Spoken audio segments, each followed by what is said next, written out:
नमस्कार दोस्तों, टीचिंग विषय में आप सभी का हार्दिक स्वागत है। निगाहों में मंजिल थी, गिरे और गिरकर संभलते रहे। हवाओं ने बहुत कोशिश की, मगर चिराग आंधियों में भी जलते रहे। आइए देखते हैं पर्यावरण विषय से संबंधित अति महत्वपूर्ण प्रश्नों की श्रृंखला, सीटेट एग्जाम में आने वाले प्रश्न या पेपर में छपने वाले प्रश्नों की श्रृंखला। देखते हैं पहला क्वेश्चन क्या कहता है। पक्षियों की एक स्पीची प्रजाति ऐसी है जिसका नर पक्षी सुंदर सुंदर घोंसले बुनता है। मादा पक्षी उन सभी घोंसलों को देखती है, उनमें से वह उसे चुनती है जो उसे सबसे अच्छा लगता है और उसी में अंडे देती है। पक्षियों की इस स्पीची का नाम क्या है? ऑप्शन ए कोयल, ऑप्शन बी बीवर पक्षी, ऑप्शन सी शक्करखोरा, ऑप्शन डी बसंत गौरी। तो बताएं इस क्वेश्चन का करेक्ट आंसर क्या है। तो वो पक्षी कौन सा है? तो पक्षी का नाम है बीवर पक्षी। ऑप्शन बी इस प्रश्न का करेक्ट आंसर है, बी फॉर बीवर पक्षी। नेक्स्ट अगला क्वेश्चन है मैचिंग करने का। तो हम बात करें छोले भटूरे। छोले भटूरे कहाँ के प्रसिद्ध हैं? और नारियल डली करी के साथ उबला टेपियोका कहाँ प्रसिद्ध है? सरसों के तेल में बनी पकी मछली कहाँ के लोग खाते हैं? और नारियल के तेल में बनी पकी मछली कहाँ के लोग खाते हैं? तो छोले भटूरे की बात करें तो ये हो जाएंगे पंजाब। क्या हो जाएंगे? पंजाब। अब वन का हो जाएगा ई। वन का क्या हो जाएगा? ई। अगर नारियल डली टेपियोका के साथ अगर हम बात करें तो कहाँ के लोग खाते हैं, ये अगर एग्जाम में आप पे ये नहीं आता है तो एक ना एक तो आता होगा। तो हम बात करें सरसों के तेल, तो सरसों के तेल कहाँ के लोग खाते हैं? कश्मीर के लोग। कहाँ के लोग? कश्मीर के लोग। तो तीन का क्या हो जाएगा? तीन का हो जाएगा डी। तीन का क्या हो जाएगा? डी। और नारियल के तेल की बात करें तो नारियल के तेल में खाते हैं गोवा के लोग। कहाँ के? गोवा के लोग। तो चौथे का क्या हो जाएगा? चौथे का हो जाएगा ए। चौथे का ए। अब दो की बात करें तो दो का हो जाएगा बी। दो का क्या हो जाएगा? बी। तो देखिए आइए देखते हैं आगे की तरफ। अब बताएं तो इसमें क्या था? जब दो का बी हो जाएगा, दो का क्या हो जाएगा? बी हो जाएगा। तो बताएं इस क्वेश्चन का करेक्ट आंसर क्या है। वन का यानी कि वन का ई, पहले का ई, दो का बी, दो का बी। अब देखें ना तो दो का बी इसमें है, ना ही इसमें है और ना ही इसमें है। तो ऑप्शन डी इस प्रश्न का करेक्ट आंसर हो जाएगा। नेक्स्ट अगला क्वेश्चन। अगले क्वेश्चन की बात करें, नीचे दिए हुए उस मिलान को चुनिए जो तदनुरूपी खाद्य वस्तु के संरक्षण के सही ढंग को प्रदान नहीं करता है। ऑप्शन ए सेब से मुरब्बा बनता है, ऑप्शन बी दूध से पनीर बनता है, और ऑप्शन सी कच्चा आम से अचार बनता है, ऑप्शन डी दाल से पापड़ बनता है। तो बताएं इस क्वेश्चन का करेक्ट आंसर क्या है। तो अगर हम बात करें यानी कि सेब का बनता है मुरब्बा, दूध का बनता है दही, दूध का क्या बनता है? दही, दूध का दही, कच्चा आम अचार, दाल का पापड़। तो हम इस क्वेश्चन का जो करेक्ट आंसर हो जाएगा वो हो जाएगा ऑप्शन बी। ऑप्शन बी दूध का पनीर। यानी कि ये एक सब क्या है? ये खाद्य पदार्थ हैं और ये पीने वाला पदार्थ है फिर भी। तो ऑप्शन बी इस प्रश्न का करेक्ट आंसर है। नेक्स्ट अगला क्वेश्चन क्या है। बेलक्रो का उपयोग बहुत सी चीजों को एक दूसरे के साथ चिपकाने में किया जाता है। तो बेलक्रो का जो उपयोग है वो एक दूसरी वस्तुओं को चिपकाने के लिए उनका प्रयोग किया जाता है। तो निम्न में से किसने प्रकृति से प्रेरणा लेकर बेलक्रो को बनाया था? ऑप्शन ए आइजैक असीमोव ने, ऑप्शन बी रोनाल्ड रॉस ने, ऑप्शन सी जॉर्ज मेस्ट्रल ने, ऑप्शन डी गिरोगर जॉन मेंडेल ने। तो बताएं अगर हम इस क्वेश्चन की बात करें तो ये किसने बनाया था बेलक्रो? तो बेलक्रो बनाया था जॉर्ज मेस्ट्रल ने। ऑप्शन सी इस प्रश्न का करेक्ट आंसर है, जॉर्ज मेस्ट्रल। नेक्स्ट अगला क्वेश्चन है, कॉलम वन और कॉलम दो को सुमिलित कीजिए, यानी कि मिलान करना है। तो हम बात करें उल्लू की। उल्लू क्या करता है? तो अगर ऑप्शन पर आप मान के चलो एग्जाम के अंदर आप बैठे हैं तो उल्लू वाला ऑप्शन नहीं आ रहा आप पे तो कोई दिक्कत वाली नहीं है, जरा रेशम पर पहुंचे। तो रेशम वाला आ रहा है आप पे, तो रेशम वाले को मिलाएं पहले। तो अगर रेशम का क्या है तो हमें यानी कि हम से चार गुनी देख सकते हैं रेशम, तो ये तो होगा नहीं इसका। दिन के लगभग 17 घंटे सोता है, ये भी नहीं हो सकता इसका। तो क्या होगा? रेशम का हो जाएगा ये। यानी कि रेशम का जो कीट है वो अपनी मादा को उसकी गंध से पहचान लेता है कई किलोमीटर दूर से, कि तू जहां भी रहेगी धरती पे मैं तेरी खुशबू से पहचान लूंगा। तो बी का हो जाएगा चार। बी का चार। आइए देखते हैं बी का चार कौन सी में है। तो बी के चार की बात करें तो बी के चार तो option number first, option number first में तो है नहीं बी का चौथा, इसमें है बी का चौथा। और इसमें है बी का चौथा, इसमें भी बी का चौथा नहीं है। ऑप्शन 2 बची, बी का चौथा। एक आध और देखते हैं, आइए। अब हम बात करें बाज की। बाज हमसे क्या देख सकता है? 4 गुना देख लेता है। तो सी का फर्स्ट, सी का फर्स्ट। तो आइए देखें सी का फर्स्ट कौन सी में है। तो सी का फर्स्ट ऑप्शन नंबर सी में है, ऑप्शन नंबर सी में है। तो इस क्वेश्चन का जो करेक्ट आंसर हो जाएगा वो हो जाएगा ऑप्शन सी, ऑप्शन सी। आइए और भी देखते हैं मिला करके। अब अगर हम बात करें तो किसका, बाज का क्या हो जाएगा? 4 गुना। अब उल्लू की बात करें तो उल्लू किसका हो जाएगा? पक्षी, यानी कि पक्षी जिसकी आंखें सामने की ओर होती हैं। और अगर रेशम कीट की बात नहीं, किसकी? स्लॉथ की। अब बचा कौन? स्लॉथ। स्लॉथ हो जाएगा 17 घंटे शाखा से उल्टे लटक कर सोता है। तो ऑप्शन, इस क्वेश्चन का जो करेक्ट आंसर हो जाएगा ऑप्शन सी। नेक्स्ट देखा अगला क्वेश्चन क्या है। अगले क्वेश्चन की बात करें, कक्षा 5 की पाठ्य पुस्तक में छपे गोलकुंडा किले के मानचित्र में 1 सेंटीमीटर जमीन पर 110 मीटर, यानी कि 110 मीटर की दूरी को दर्शाता है। इस मानचित्र में फतेह दरवाजे से पटनचेरू दरवाजे की दूरी 15.4 सेंटीमीटर है। जमीन पर इन दोनों के दरवाजे के बीच की दूरी कम से कम दूरी क्या होगी? तो हम इसकी गुणा करें, 110 गुणा कितना? 15.4। अगर इन दोनों की गुणा करेंगे तो आएगा 1.694, 694।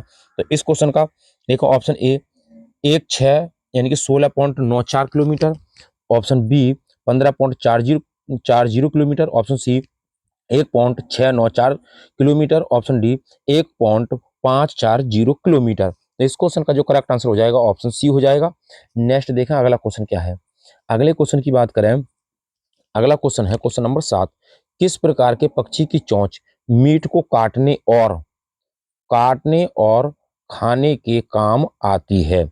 ऑप्शन ए तिकोने आकार की चोंच वाले, ऑप्शन बी सीधी और पतली चोंच वाले, ऑप्शन सी हुक जैसी चोंच के, और ऑप्शन डी लंबी पतली सुई जैसी चोंच वाले। तो यानी पक्षी की चोंच मीट को काटने और खाने के काम आती है तो वो होती है हुक जैसी चोंच। ऑप्शन सी इस प्रश्न का करेक्ट आंसर है, हुक जैसी चोंच वाले।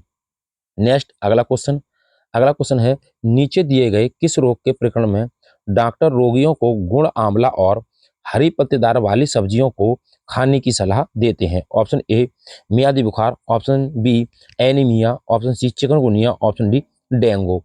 तो अगर हरे पत्तेदार सब्जियां गुड़ और आंवला खाने की जो सलाह देते हैं तो उनके लिए एनीमिया की, किसके लिए? एनीमिया के लिए। ऑप्शन बी इस प्रश्न का करेक्ट आंसर है। Next next question, Ghana national park किस राज्य में स्थित है? Option A Uttar Pradesh, option B Uttarakhand, option C Rajasthan, option D Gujarat. तो घाना नेशनल पार्क किस राज्य में स्थित है? तो घाना नेशनल पार्क की बात करें किस राज्य के अंदर स्थित है तो ये राजस्थान राज्य के अंदर स्थित है। ऑप्शन सी इस प्रश्न का करेक्ट आंसर है, राजस्थान। नेक्स्ट अगला क्वेश्चन, अगले क्वेश्चन की बात करें, राधा, क्वेश्चन नंबर 11, राधा के शिक्षक ये अवलोकन करते हैं कि राधा को श्यामपट्ट पढ़ने में कठिनाई हो रही है, यानी कि जो बालिका है श्यामपट्ट पर पढ़ने में कठिनाई हो रही है। तो डॉक्टर सलाह देते हैं कि राधा को ऐसे खाद्य पदार्थों की मात्रा बढ़ाने की आवश्यकता है जिनमें निम्न पोषक तत्व प्रचुर मात्रा में हों। Option A vitamin K, option B vitamin A, option C vitamin C, और ऑप्शन डी विटामिन डी। तो बताएं इस क्वेश्चन का करेक्ट आंसर क्या है। तो इस क्वेश्चन की बात करें तो जब रतौंधी रोग की बात होगी, जब बच्चे को रतौंधी रोग होगा तभी तो ब्लैक बोर्ड पर पढ़ने में कठिनाई होगी, यानी कि श्यामपट्ट पर पढ़ने में कठिनाई होगी। जब श्यामपट्ट पर पढ़ने में कठिनाई होगी तो इसके लिए क्या है? Vitamin A. विटामिन ए जब प्रचुर मात्रा में दिया जाए, ऑप्शन बी इस प्रश्न का करेक्ट आंसर है, vitamin A. Next question, next question है, हमारे देश में ऐसा राज्य है जहाँ के ग्रामीण क्षेत्रों गांवों में भारी वर्षा होने के कारण घर धरती से लगभग 3 से 3.5 मीटर यानी कि 10 से 12 फुट ऊंचाई पर बने होते हैं। इन घरों को बांस के खंभों का उपयोग करके बनाया जाता है। ये घर भीतर से भी लकड़ी के बने होते हैं। ये राज्य कौन सा है? Option A Uttarakhand, option B Andhra Pradesh, option C Tamil Nadu, option D Assam. तो ये जो राज्य है वो हो जाएगा असम। ऑप्शन डी इस प्रश्न का करेक्ट आंसर है, Assam. Next next question, next question है क्वेश्चन नंबर 13, निम्न में से कौन सा जोड़ा यानी कि कौन सा जड़ नहीं है? इनमें से कौन है जो जड़ नहीं है? ऑप्शन ए मूली, ऑप्शन बी शकरकंदी, option C tapioca, option D आलू। तो बताएं, अगर हम इस क्वेश्चन की बात करें तो जड़ नहीं है, इसका मतलब कोई और चीज है। तो मूली क्या है? जड़ है। शकरकंदी जड़ है। टेपियोका भी क्या है? जड़ है। ये तीनों के तीनों क्या है? जड़ हैं। आलू क्या है? तना है। तो ऑप्शन डी इस प्रश्न का करेक्ट आंसर है, आलू। नेक्स्ट नेक्स्ट क्वेश्चन, बोरा चिपचिपे चावल की एक सामान्य किस्म है, ये मुख्य रूप से पाया जाता है। तो बोरा जो है वो चावल की एक सामान्य किस्म है, ये कहाँ पाया जाता है? ऑप्शन ए असम में, ऑप्शन बी बिहार में, ऑप्शन सी उड़ीसा में, ऑप्शन डी तमिलनाडु में। तो बोरा कहाँ पाया जाता है? तो बोरा जो चिपचिपे चावल की एक सामान्य किस्म है, ये असम में पाया जाता है। ऑप्शन ए इस प्रश्न का करेक्ट आंसर है। नेक्स्ट अगला क्वेश्चन है, तीन राज्यों का वह समूह है जिनके किसी किनारे पर, यानी कि किनारे पर बंगाल की खाड़ी है, कौन से हैं? तो कौन सा है? तो तीन राज्यों का कौन सा समूह है जिनके किनारे किनारे क्या है? बंगाल की खाड़ी है। Option A Andhra Pradesh, Maharashtra, Tamil Nadu, option B Orissa, Kerala, Tamil Nadu, option C Orissa, Andhra Pradesh, Tamil Nadu, और ऑप्शन डी केरल, कर्नाटक, तमिलनाडु। तो बताएं इस क्वेश्चन का करेक्ट आंसर क्या है? तो इस क्वेश्चन के करेक्ट आंसर की बात करें, क्वेश्चन नंबर 15, तो अगर हम बात करें किसकी, आंध्र प्रदेश, महाराष्ट्र, तो महाराष्ट्र तो होगा नहीं, जरा ध्यान रखें, महाराष्ट्र। अगर महाराष्ट्र की बात करें तो केरल भी महाराष्ट्र के पास में ही है, तो केरल भी नहीं होगा, केरल भी नहीं होगा। अब फिर केरल नहीं होगा तो इसमें भी केरल है। अब बचा कौन हो? तो ओडिशा, आंध्र प्रदेश और तमिलनाडु। ऑप्शन सी इस प्रश्न का करेक्ट आंसर है, बंगाल की खाड़ी के किनारे स्थित है। नेक्स्ट नेक्स्ट क्वेश्चन है, एक ईवीएस के शिक्षक के लिए विद्यार्थी के ईवीएस के ज्ञान का मूल्यांकन करने हेतु निम्न में से कौन सी पद्धति सही है? ऑप्शन ए मानकीकृत टेस्ट जो राष्ट्रीय मानकों को बनाए रखने के लिए उपयुक्त हों। ऑप्शन बी शिक्षक द्वारा बनाए उपकरण जो शिक्षक की अपनी शिक्षण के अनुकूल हों। ऑप्शन सी परीक्षा विभागों द्वारा विकसित किए हुए सर्वसामान्य टेस्ट। ऑप्शन डी शिक्षक द्वारा बनाए गए उपकरण जो उसके विद्यार्थियों, उसकी शिक्षा प्रणाली तथा स्थानीय प्रसंगों के अनुकूल हों। तो बताएं कौन सी पद्धति है जो ईवीएस के ज्ञान का मूल्यांकन करने हेतु सबसे सही पद्धति है? कौन सी पद्धति है? तो बताएं कमेंट बॉक्स में। इस क्वेश्चन की बात करें, ऑप्शन डी देखें जरा, शिक्षक द्वारा बनाए गए उपकरण, यानी शिक्षक स्वयं उस उपकरण को बनाए, बात ठीक है बिल्कुल। जो उसके विद्यार्थियों की उसकी शिक्षा प्रणाली तथा स्थानीय प्रसंगों के अनुकूल हो, यानी कि स्थानीय परिवेश से जुड़ी हो, ऐसी क्या हो? पद्धति हो। तो ऑप्शन डी इस प्रश्न का करेक्ट आंसर है, यानी कि उसका अनुकूल हो, परिवेश से जुड़ा हुआ हो। Option D correct answer. Next अगला क्वेश्चन है, ईवीएस की एक प्रकृति है, तो ईवीएस एक कैसी प्रकृति है? ऑप्शन ए एकीकृत, ऑप्शन बी अनुशासनिक, ऑप्शन सी अंतर संबंधित, ऑप्शन डी स्तर या स्थितिक। तो ईवीएस कैसी पद्धति है? तो ईवीएस जो है वो एकीकृत पद्धति है। ऑप्शन ए इस प्रश्न का करेक्ट आंसर है। नेक्स्ट क्वेश्चन है, कक्षा 3 में हमारा भोजन नामक अध्याय को पढ़ाते समय शिक्षक जो सब विद्यार्थियों से आपस में चर्चा करने को कहते हैं कि उन्होंने कल क्या खाया था, इस चर्चा का क्या उद्देश्य है? ऑप्शन ए अपने साथियों से साझा करना कि उन्होंने क्या खाया है। ऑप्शन बी भोजन की विविधता के पहलुओं को साझा करना। ऑप्शन सी संतुलित आहार क्या है, इसकी चर्चा करना। ऑप्शन डी साझा करना कि क्या खाना सामान्य है। तो इस क्वेश्चन का जो करेक्ट आंसर हो जाएगा ऑप्शन बी हो जाएगा कि भोजन की विविधता के पहलुओं को साझा करना। ऑप्शन बी इस प्रश्न का करेक्ट आंसर है। नेक्स्ट क्वेश्चन, तो नेक्स्ट क्वेश्चन है, गांवों में ये देखना साधारण है कि महिलाएं अनाज में से भूसी कैसे निकालते हैं, इस विधि को कहा जाता है। तो महिलाएं जो है वो अनाज से भूसी निकालती हैं, तो इस विधि को क्या कहते हैं?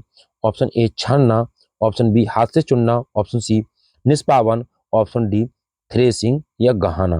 तो बताएं कमेंट बॉक्स में इस क्वेश्चन का करेक्ट आंसर क्या है? तो इस विधि को कहते हैं निष्पावन या फटकना। ऑप्शन सी इस प्रश्न का करेक्ट आंसर है। नेक्स्ट क्वेश्चन, पर्यावरण अध्ययन की शिक्षिका निम्नलिखित में से कौन से क्रियाकलाप का अपने विद्यार्थियों में प्रक्रिया कौशल विकसित करने के लिए उपयोग कर सकती है? ऑप्शन ए नृत्य करना, ऑप्शन बी बागवानी करना, ऑप्शन सी वाचन करना, ऑप्शन सी गायन करना।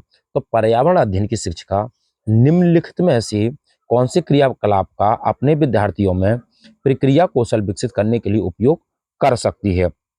तो वो क्रियाकलाप होगा। पर्यावरण ना तो नृत्य से जुड़ा हुआ है, ना वाचन से, ना गायन से। बागवानी करना ये पर्यावरण से संबंधित है। ऑप्शन 20 प्रश्न का करेक्ट आंसर है। नेक्स्ट नेक्स्ट क्वेश्चन, निम्न में से ईवीएस की शिक्षिका के संबंध में कौन सा सही है? तो कौन सा सही है? ऑप्शन ए देखें, अनुभव द्वारा सीखना। ऑप्शन बी, मूर्त से अमूर्त सीखना। मूर्त से अमूर्त की ओर शिक्षा। ऑप्शन सी, ज्ञात से अज्ञात। और ऑप्शन डी, ईवीएस का प्रासंगिक स्वरूप। तो इस क्वेश्चन का करेक्ट आंसर हो जाएगा पहला जो होता है, सही संबंध है बिल्कुल। अनुभव द्वारा सीखना बिल्कुल करेक्ट है। मूर्त से अमूर्त की ओर सीखना, ज्ञात से अज्ञात की ओर सीखना, और ईवीएस का प्रासंगिक स्वरूप। तो ऑप्शन ए देखें, A B C D. Option B, B C D. Option C, केवल सी और सी तथा डी। और ऑप्शन डी, केवल डी। तो इस क्वेश्चन का करेक्ट आंसर हो जाएगा option A B C D. Correct answer है ए। नेक्स्ट अगला क्वेश्चन, ईवीएस पाठ्य पुस्तकों के अलावा ईवीएस सीखने के लिए निम्नलिखित में से कौन सा एक अच्छा संसाधन हो सकता है?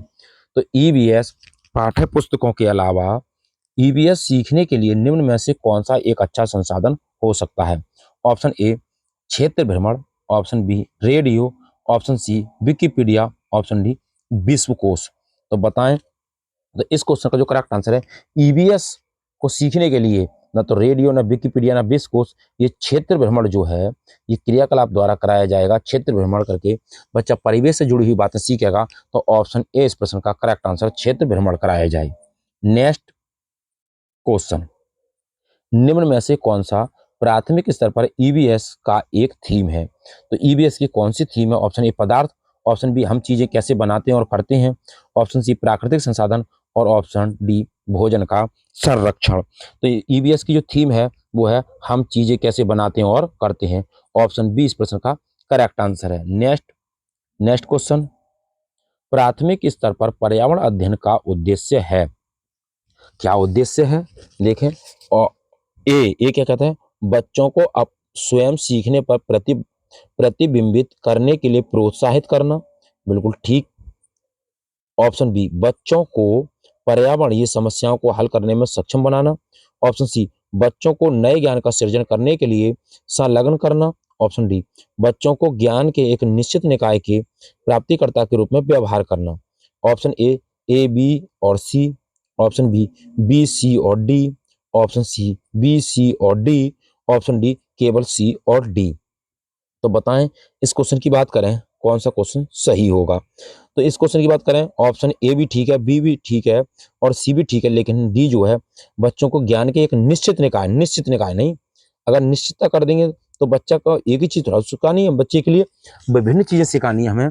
ये नहीं है कि किसी चीज को निश्चित किया जाए। तो ऑप्शन ए इस प्रश्न का करेक्ट आंसर हो जाएगा। नेक्स्ट क्वेश्चन है, एनसीएफ 2005 के अनुसार निम्नलिखित में से कौन सा ईवीएस के पाठ्यक्रम के बारे में सही है? ऑप्शन ए, ईवीएस पाठ्यक्रम को पर्यावरण शिक्षा और सामाजिक विज्ञान के एकीकृत रूप में प्रस्तुत किया गया है। ऑप्शन बी, ईवीएस का पाठ्यक्रम सामाजिक विज्ञान और पर्यावरण शिक्षा का एक विषयगत एकीकरण है। ऑप्शन सी, ईवीएस का पाठ्यक्रम विज्ञान और पर्यावरण शिक्षा का एकीकरण है। ऑप्शन डी, ईवीएस का पाठ्यक्रम विज्ञान, सामाजिक विज्ञान और पर्यावरण शिक्षा का एकीकरण है। अब जो जरा देखें, इसमें पर्यावरण शिक्षा और सामाजिक विज्ञान आ रही है, दो विषय हैं। ऑप्शन बी में देखें, सामाजिक विज्ञान और पर्यावरण, इसमें भी क्या है, दो विषय ही हैं। विज्ञान और पर्यावरण, इसमें भी दो विषय हैं। लेकिन विज्ञान, सामाजिक विज्ञान और पर्यावरण, इसमें तीन विषय हैं। तो ऑप्शन डी इस प्रश्न का करेक्ट आंसर हो जाएगा। एनसीएफ के पाठ्यक्रम के बारे में सही है, option D. Next question, primary स्तर पर ईवीएस कक्षाओं की चुनौतियों व विषयों समस्याओं को भली प्रकार संबोधित निम्न द्वारा किया जा सकता है।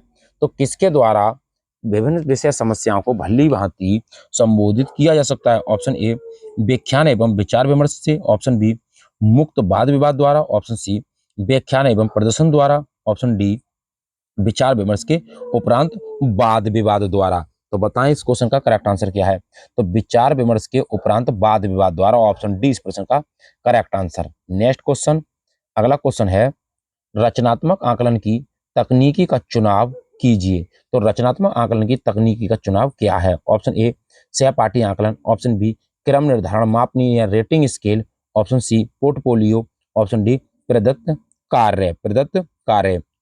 तो इस क्वेश्चन का जो करेक्ट आंसर है, रचनात्मक आकलन की जब बात की जाए तो सहपाठी आकलन, ऑप्शन ए इस प्रश्न का करेक्ट आंसर है, सहपाठी आकलन। नेक्स्ट क्वेश्चन है, रंग के आधार पर पशुओं को वर्गीकृत करना है, उपयुक्त वाक्यांश इंगित करता है। तो रंग के आधार पर पशुओं को क्या करना है, वर्गीकृत करना है। तो ये किस बात को इंगित करता है, ऑप्शन ए सीखने का उद्देश्य, ऑप्शन बी सामान्य उद्देश्य, ऑप्शन सी सीखने की दक्षता, ऑप्शन डी सीखने की प्रक्रिया। तो बताएं, तो इस क्वेश्चन का जो करेक्ट आंसर है वो है सीखने का उद्देश्य है, ऑप्शन ए इस प्रश्न का करेक्ट आंसर है, सीखने का उद्देश्य। नेक्स्ट क्वेश्चन इस क्वेश्चन कक्षा 4 कक्षा 4 का जो 5वां अध्याय है, अनीता एवं मधुमक्खियां में अनीता कुशवाहा नाम की एक लड़की की सच्ची कहानी है, जिसमें उसका वर्णन एक बालिका सितारा के रूप में उजागर किया गया है। इस प्रकार की पहल का सर्वाधिक उपयुक्त उद्देश्य क्या है, ऑप्शन ए दर्शना की लड़कियां कैसे खुश होती हैं एवं उनको प्रोत्साहित करने पर अत्यधिक बल देना, ऑप्शन बी यह दर्शाना कि नारी शक्ति बालिका शक्ति के किस प्रकार गतिशील है तथा समानता एवं सशक्तिकरण को प्रदर्शित करती है, ऑप्शन सी दर्शाना कि किस प्रकार लड़कियां अनभिज्ञ होती हैं एवं उन्हें उचित मार्गदर्शन की आवश्यकता होती है, ऑप्शन डी दर्शाना कि किस प्रकार लड़कियां परिवार एवं समाज पर बोझ होती हैं। तो लड़कियां परिवार समाज पर बोझ तो होंगी नहीं, ये तो होगा नहीं। तो बताएं कमेंट बॉक्स में इस क्वेश्चन का करेक्ट आंसर क्या है। तो ये जो बनाती है वो समानता और सशक्तिकरण पर बल देती है, ऑप्शन बी इस प्रश्न का करेक्ट आंसर है।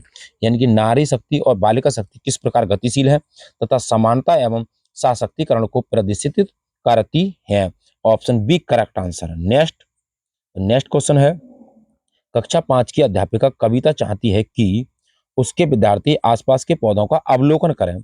सार्थक अधिगम सीखने के लिए उसमें बच्चों को क्या करने के लिए प्रोत्साहित करना चाहिए, ऑप्शन ए समझना कि पौधे हमारे लिए उपयोगी होते हैं, ऑप्शन बी अधिकतम पौधे के नाम लिखना, ऑप्शन सी उनकी ऊंचाई, पत्तियों, गंध और उगने के स्थान में अंतर का अवलोकन करना, ऑप्शन डी समझना कि पौधे भी सजीव होते हैं। तो बताएं कमेंट बॉक्स में। तो इस क्वेश्चन की अगर हम बात करें, उनकी ऊंचाई, पत्तियों, गंध और उनके उगने के स्थान में अंतर का अवलोकन करना, ऑप्शन सी इस प्रश्न का करेक्ट आंसर है।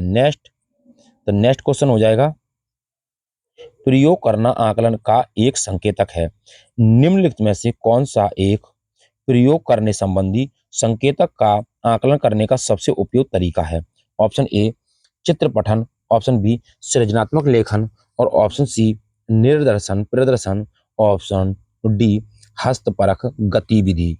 तो इस क्वेश्चन के करेक्ट आंसर की बात करें तो जब बच्चा प्रयोग करेगा तो इसमें क्या करेगा, जब प्रैक्टिकल करेगा तो होगा हस्तपरक गतिविधि, ऑप्शन डी इस प्रश्न का करेक्ट आंसर है, हस्तपरक गतिविधि। नेक्स्ट क्वेश्चन है, जब एक बच्चा किसी कार्य को करते करते ऊब जाता है तो ये किस संकेत को दर्शाता है, ऑप्शन ए बच्चा बीमार है, ऑप्शन बी शिक्षण का तरीका पुनरावृत्ति का है, ऑप्शन सी बच्चे को अध्ययन में रुचि नहीं है, ऑप्शन डी बच्चा नियंत्रण से बाहर है और उसे नियंत्रित करने की आवश्यकता है। तो बताएं अब बच्चा क्यों उब रहा है, क्योंकि शिक्षण का जो तरीका है वो पुनरावृत्ति का है, यानी कि बार बार उसी चीज को दोहराया जा रहा है, इसलिए बच्चा क्या हो रहा है, उब रहा है, ऑप्शन बी इस प्रश्न का करेक्ट आंसर है। नेक्स्ट क्वेश्चन देखें, अगला क्वेश्चन क्या है, यदि 1 महीने के लिए बिजली ना हो तो हमारा जीवन किस प्रकार प्रभावित होगा, इस प्रश्न को पूछने का उद्देश्य क्या है, ऑप्शन ए शिक्षार्थियों की सामान्य जानकारी का आकलन करना, ऑप्शन बी समुचित तरीके से बिजली का प्रयोग करने के प्रति शिक्षार्थियों को संवेदनशील बनाना, और ऑप्शन सी बिजली के स्रोतों के बारे में शिक्षार्थियों का आकलन करना, ऑप्शन डी शिक्षार्थियों के कल्पना परक और चिंतन परक कौशलों का विकास करना। तो बताएं कमेंट बॉक्स में, तो ये क्या है, यानी कि यदि 1 महीने को बिजली ना हो तो हमारा जीवन किस प्रकार प्रभावित होगा, ये कल्पना परक प्रश्न है, ऑप्शन डी इस प्रश्न का करेक्ट आंसर है, कल्पना परक और चिंतन परक कौशलों का विकास करना, option D correct answer. Next question, कक्षा 5 की ईवीएस कक्षा में प्रदूषण के बारे में बात करने का सबसे अच्छा तरीका क्या है, ऑप्शन ए समाचार रिपोर्टों पर चर्चा करना, ऑप्शन 2 देखें छात्रों को अपने स्वयं के अनुभव साझा करने के लिए, और प्रोत्साहित करना। ऑप्शन 3 उन्हें प्रदूषित क्षेत्रों में ले जाना। तो देखें ऑप्शन ए यानी कि पहला और दूसरा दोनों, ऑप्शन बी केवल तीसरा, ऑप्शन सी पहला और तीसरा दोनों, ऑप्शन डी केवल दूसरा। तो बताएं कमेंट बॉक्स में। इस क्वेश्चन का जो करेक्ट आंसर है वो हो जाएगा पहला और दूसरा, यानी कि उन्हें प्रदूषित क्षेत्रों में ले जाना, ये नहीं होगा ईवीएस का। तो बच्चा कौन, पहला और दूसरा। ऑप्शन ए इस प्रश्न का करेक्ट आंसर है। नेक्स्ट क्वेश्चन नेक्स्ट क्वेश्चन है, पोचमपल्ली भारत के दक्षिणी राज्य का एक कस्बा है जो सुंदरता से डिजाइन की गई चमकदारी रंगों की पोचमपल्ली साड़ियों और विशेष प्रकार की बुनाई, जिसे भी पोचमपल्ली ही कहते हैं, के लिए प्रसिद्ध है। तो यह कस्बा अब किस राज्य का भाग है? Option A Telangana, option B Tamil Nadu, option C Karnataka, option D Kerala. जब आंध्र प्रदेश ना हो तो पोचमपल्ली की बात करें तो आंध्र प्रदेश, जब आंध्र प्रदेश ना हो तो क्या हो जाएगा? तेलंगाना। तो ऑप्शन ए इस प्रश्न का करेक्ट आंसर। नेक्स्ट क्वेश्चन है, एस्किमो अपने घर इग्लू का निर्माण बर्फ से करते हैं, इसका क्या कारण है?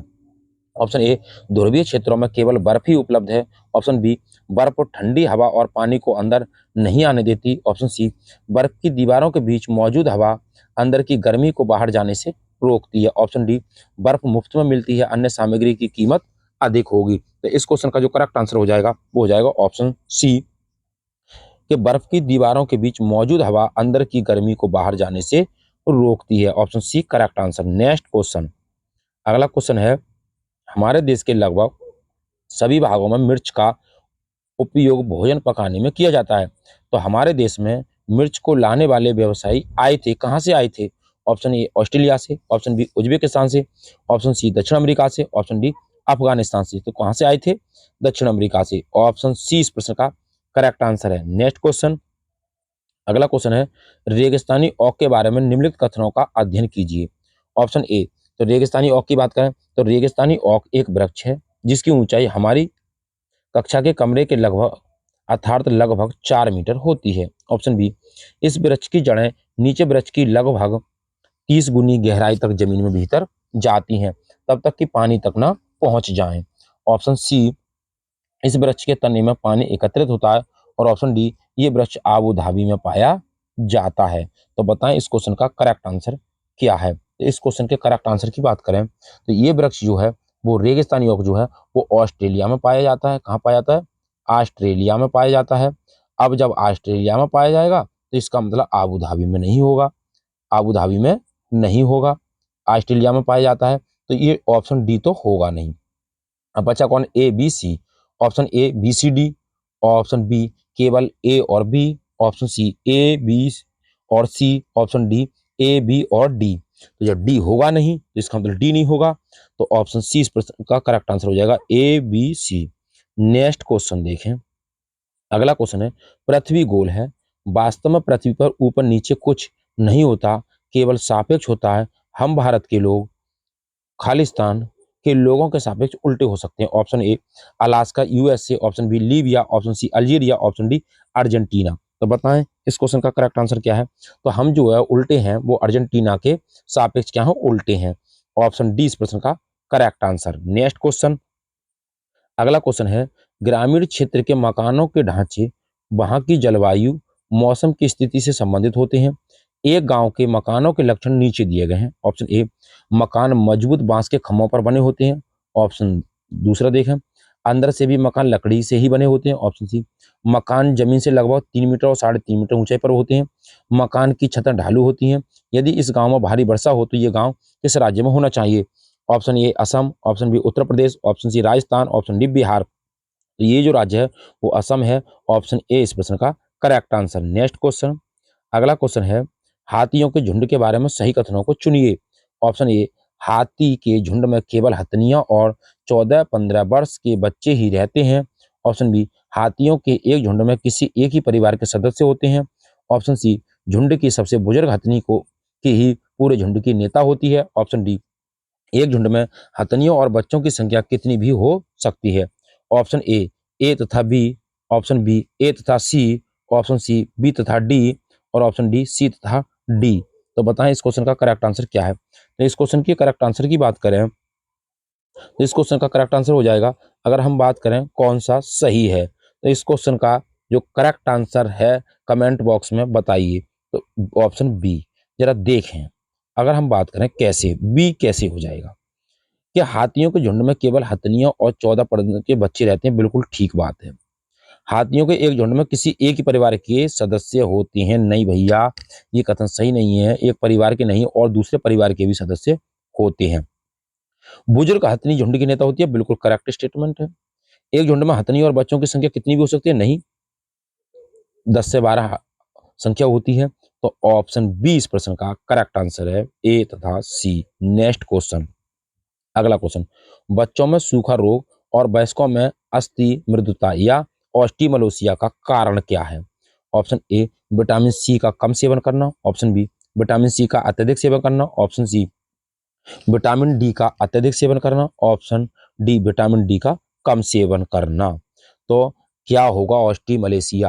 अब ऑस्टिमलेशिया की जब बात की जाए तो विटामिन डी का कम सेवन करना, इसे बच्चों में सूखा रोग, वयस्कों में ऑस्टिमलेशिया। ऑप्शन डी इस प्रश्न का करेक्ट आंसर। नेक्स्ट क्वेश्चन देखें, अगला क्वेश्चन क्या है।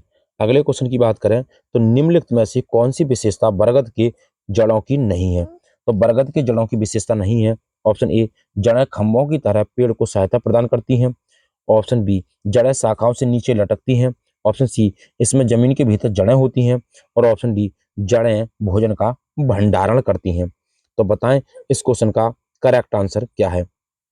तो इस क्वेश्चन के करेक्ट आंसर की बात करें, जड़ें भोजन का भंडारण करती हैं। ऑप्शन डी इस प्रश्न का करेक्ट आंसर है, यानी कि ये कह रहा है जड़ों की नहीं है।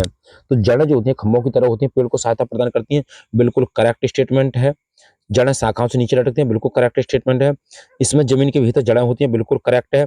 लेकिन जड़ें जो है वो भोजन का भंडारण नहीं करती, तो ये नहीं पूछ रहा है। Option D correct answer. Next अगला क्वेश्चन, एक नव नियुक्त पर्यावरण अध्ययन के शिक्षक के रूप में पढ़ाने से पहले आपकी सबसे पहली प्राथमिकता होगी। ऑप्शन ए, पहले से पाठ योजना तैयार करना। ऑप्शन बी, कक्षा में धीमी गति से सीखने वाले शिक्षार्थियों की पहचान करना। ऑप्शन सी, शिक्षार्थियों के लिए पाठानुसार विस्तृत नोट्स तैयार करना। ऑप्शन डी, शिक्षार्थियों का समाज सांस्कृतिक प्रोफाइल विवरण तैयार करना। तो बताएं कमेंट बॉक्स में इस क्वेश्चन का करेक्ट आंसर क्या है। सबसे पहले जो प्राथमिकता दी जाएगी, शिक्षार्थियों का समाज सांस्कृतिक प्रोफाइल तैयार विवरण तैयार करना। ऑप्शन डी इस प्रश्न का करेक्ट आंसर है। नोट्स तैयार नहीं करेंगे, धीमी गति का कोई लेना नहीं, पाठ योजना तैयार करना ये नहीं है। यानी कि समाज, यानी समाज से जुड़ी हुई जो प्रोफाइल है, तो पर्यावरण से अच्छी क्या है, नवयुक्त तक टेक्निक है। तो ऑप्शन डी इस प्रश्न का करेक्ट आंसर है। नेक्स्ट क्वेश्चन, अंजलि चाहती है कि उसके छात्रों को पेड़ों के संरक्षण के लिए संवेदनशील बनाया जाए। निम्नलिखित में से कौन सी ऐसा करने की सबसे उपयुक्त रणनीति है? ऑप्शन ए, बच्चों को एक पौधे को अपनाने और पोषित करने में मदद करना। ऑप्शन बी, कक्षा में बहस आयोजित करना। और बहस तो किसी से करनी नहीं है, ऑप्शन बी तो होगा नहीं। ऑप्शन सी, समूह चर्चा करना। ऑप्शन डी, पोस्टर बनाना। तो बताएं इस क्वेश्चन का करेक्ट आंसर क्या है? तो इस क्वेश्चन का जो करेक्ट आंसर है वो है बच्चों को एक पौधे को अपनाने और उसे पोषित करने में मदद करना। ऑप्शन ए इस प्रश्न का करेक्ट आंसर है। नेक्स्ट क्वेश्चन, अगला क्वेश्चन है, चार भावी शिक्षकों से कक्षा 5 के विद्यार्थियों के लिए मूल विषय यात्रा पर प्रस्तुतिकरण बनाने के लिए कहा गया। प्रत्येक ने निम्नलिखित नीतियों में से किसी एक पर मुख्य रूप से केंद्रित किया।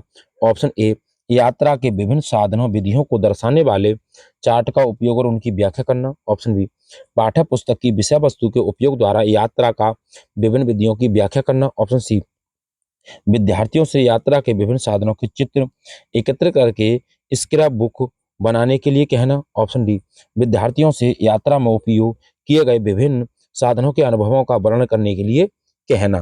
तो बताएं कमेंट बॉक्स में, तो विद्यार्थियों से क्या होगा, मुख्य रूप से केंद्रित किया गया है।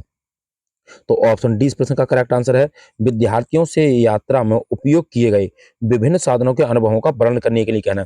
यानी कि जब बच्चों के लिए भ्रमण पर ले जाया जाता है भ्रमण के लिए, तो विद्यार्थी क्या करते हैं, यात्रा में जो चीजें उपयोग होती है उनका विभिन्न साधनों के अनुभवों का, अपने अनुभवों का क्या करते हैं, वर्णन करते हैं। तो ये क्या सबसे सटीक, बिल्कुल अच्छा टेक्निक है पर्यावरण सीखने के लिए। तो यात्रा की जब बात आती है तब, तो ऑप्शन डी इस प्रश्न का करेक्ट आंसर। नेक्स्ट प्राथमिक स्तर पर पर्यावरण अध्ययन पढ़ाने के लिए निम्नलिखित में से कौन सा पहलू सबसे महत्वपूर्ण होना चाहिए? ऑप्शन ए आकलन में सफलता प्राप्त करना, ऑप्शन बी विज्ञान की आधारभूत संकल्पनाओं अवधारणाओं को समझना, ऑप्शन सी सीखने वालों को प्राकृतिक और सामाजिक सांस्कृतिक पर्यावरण से जोड़ना, ऑप्शन डी क्रियाकलाप संचालित करना तथा कौशलों का विकास करना। बताएं इस क्वेश्चन का करेक्ट आंसर क्या है? तो सीखने वालों और प्राकृतिक और सामाजिक सांस्कृतिक पर्यावरण से जोड़ना, ऑप्शन सी इस प्रश्न का करेक्ट आंसर है। यानी बच्चों को पर्यावरण से जोड़ते हुए पढ़ाना है। पर्यावरण विषय में कोई सा भी विषय हो, बच्चों को उसके परिवेश से जोड़ते हुए पढ़ाना है। तो इस क्वेश्चन का करेक्ट आंसर ऑप्शन सी है। नेक्स्ट अगला क्वेश्चन, डिसलेक्सिया मुख्यतः किस समस्या का कारण है, किससे संबंधित है? ऑप्शन ए बोलने और सुनने, ऑप्शन बी पढ़ने, ऑप्शन सी सुनने, ऑप्शन डी बोलने। तो डिसलेक्सिया किससे संबंधित है? तो डिसलेक्सिया की अगर हम बात करें तो ये पढ़ने से संबंधित है। डिसलेक्सिया ऑप्शन बी इस प्रश्न का करेक्ट आंसर है। नेक्स्ट अगला क्वेश्चन, निम्नलिखित सभी कथन पर्यावरण अध्ययन में सामूहिक रूप से क्रियाकलापों में संलग्न शिक्षकों और विद्यार्थियों के पक्ष में तर्क प्रस्तुत करते हैं। केवल एक कथन को छोड़कर ये कथन कौन सा है?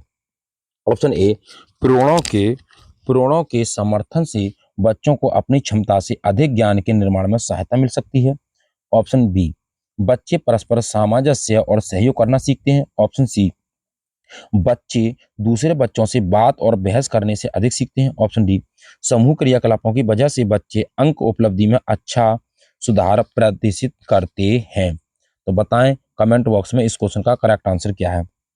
जब बच्चे जो हैं, अब कह रहा है ये कि एक तीन तर्क बिल्कुल ठीक है केवल एक कथन को छोड़कर। तो समूह क्रियाकलापों की वजह से बच्चे अंक उपलब्धि में अच्छा सुधार प्रदर्शित करते हैं।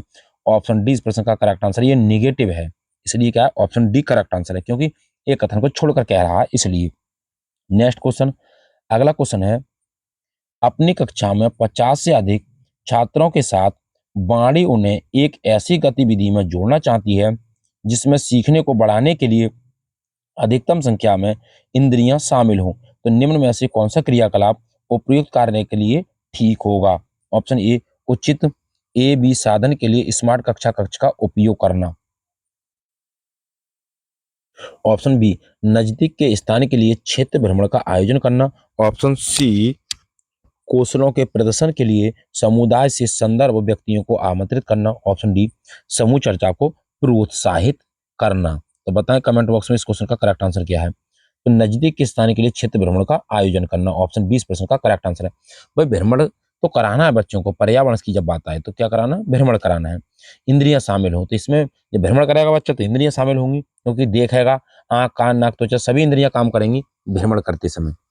Next next question next question है, रमन एक ईवीएस शिक्षक है और जो अधिकांश विषयों को पढ़ाते समय छात्रों को अपने स्वयं के अनुभवों को बताने की तकनीक को महत्व देते हैं, जब कि यह दर्शाता है कि ऑप्शन ए वह कक्षा में सभी छात्रों को व्यस्त रखना चाहता है, ऑप्शन बी वह छात्रों की शिक्षा में वृद्धि करना चाहता है, और ऑप्शन सी वह छात्रों के संचार कौशलों को विकसित करना चाहता है, ऑप्शन डी वह छात्र के बारे में परिचित होना चाहता है। तो बताएं तो इस क्वेश्चन के करेक्ट आंसर की बात करें, वह छात्रों की शिक्षा में वृद्धि करना चाहता है, ऑप्शन बी इस प्रश्न का करेक्ट आंसर है। नेक्स्ट क्वेश्चन देखें, आइए नेक्स्ट क्वेश्चन देखते हैं। आप एक एकीकृत ईवीएस कक्षा के लिए कैसे योजना बनाएंगे? ऑप्शन ए विज्ञान और सामाजिक विज्ञान के लिए अलग अलग अध्यापकों का प्रबंध करके, ऑप्शन बी पर्यावरण विज्ञान के लिए अलग अध्यापक का प्रबंध करके, ऑप्शन सी एक पाठ में दो या अधिक विषय क्षेत्रों को मिलाएंगे, ऑप्शन डी अलग योजनाओं में सभी विषयों को अलग करेंगे। तो बताएं इस क्वेश्चन का करेक्ट आंसर क्या है? तो एक पाठ में दो या दो से अधिक विषय क्षेत्रों को मिलाएंगे, ऑप्शन सी इस प्रश्न का करेक्ट आंसर है। नेक्स्ट क्वेश्चन देखें, अगला क्वेश्चन क्या है? अगला क्वेश्चन है, बिहार राज्य के लोगों के लिए मधुमक्खी पालन शुरू करने की सबसे अच्छी अवधि कौन सी है?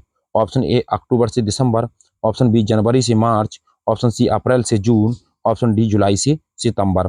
तो बिहार राज्य के लिए मधुमक्खी पालन की जब बात आए, वो सही महीना जो होते हैं वो है अक्टूबर से दिसंबर। और मधुमक्खियों को लीची के फूल बहुत लुभाते हैं। और मधुमक्खी की अगर हम बात करें तो मधुमक्खियों को निर्यात करने वाला राज्य जो है, शहद का निर्यात करने वाला राज्य वो है पंजाब। और बिहार में पालन होता है सबसे अधिक अक्टूबर से दिसंबर के महीने में। ऑप्शन ए करेक्ट आंसर है। नेक्स्ट देखें, अगला क्वेश्चन है, अगले क्वेश्चन की बात करें, निम्नलिखित में से पक्षियों का वह समूह चुनिए जिसका प्रत्येक सदस्य हमारी तुलना में 4 गुनी अधिक दूरी वस्तुओं को स्पष्ट रूप से देख सकने के योग्य है। ऑप्शन ए कौवा चील बुलबुल, ऑप्शन बी बाज चील गिद्ध, ऑप्शन सी फाख्ता कौवा मोर, ऑप्शन डी बाज कबूतर तोता। तो चील बाज गिद्ध ये हमारी तुलना में क्या कर सकते हैं, 4 गुना देखते हैं। ऑप्शन बी इस प्रश्न का करेक्ट आंसर। नेक्स्ट क्वेश्चन, अगला क्वेश्चन है, भैंस की पीठ पर अक्सर बगुला ई ग्रेड पक्षी है बैठा दिखाई देता है, ऐसा इसलिए होता है क्योंकि बगुला क्या करना चाहता है। ऑप्शन ए भैंस की पीठ पर परजीवी कीट खाता है, ऑप्शन बी घास में पाए जाने वाले कीट खाता है, ऑप्शन सी भैंस की पीठ पर बैठकर गाना पसंद करता है, तो गाने की कोई बात नहीं है, ऑप्शन डी उड़ने के बाद थोड़ा आराम करता है, ऐसा कुछ नहीं है। तो भैंस की पीठ पर जब बगुला बैठा है तो इन दोनों में क्या परजीविता का संबंध है। तो भैंस की पीठ पर परजीवी कीट खाता है, ऑप्शन ए इस प्रश्न का करेक्ट आंसर है। नेक्स्ट क्वेश्चन, अगला क्वेश्चन है, चेराव नाच कहाँ के लोग करते हैं। Option A Jharkhand, option B Mizoram, option C Manipur, option D Meghalaya. तो चेराव नाच कहाँ के लोग करते हैं, तो चेराव की अगर हम बात करें तो मिजोरम के लोग चेराव का नृत्य करते हैं। ऑप्शन बी इस प्रश्न का करेक्ट आंसर है। नेक्स्ट देखें, अंतिम क्वेश्चन है इस क्लास का, हमारे देश में निम्नलिखित स्थानों में से कौन सा ठंडा रेगिस्तान है। Option A Darjeeling, option B Jaisalmer, option C Ladakh, option D Meghalaya. तो हम अगर इस क्वेश्चन की बात करें तो हमारे देश का निम्नलिखित स्थानों में से जो कौन सा ठंडा रेगिस्तान है, या ठंडा रेगिस्तान कहें भूरा रेगिस्तान कहें, तो वो हो जाएगा लद्दाख। ऑप्शन सी इस प्रश्न का करेक्ट आंसर है। तो उम्मीद करता हूं दोस्तों पर्यावरण विषय से संबंधित जो 60 प्रश्नों की महत्वपूर्ण श्रृंखला थी आपको पसंद आई होगी। यदि वीडियो पसंद आई हो तो वीडियो को ज़्यादा से ज़्यादा शेयर करें और लाइक करें, और कमेंट बॉक्स में वीडियो से संबंधित अपना सुझाव अवश्य दें। ऑल द बेस्ट, थैंक्स, जय हिंद, जय भारत।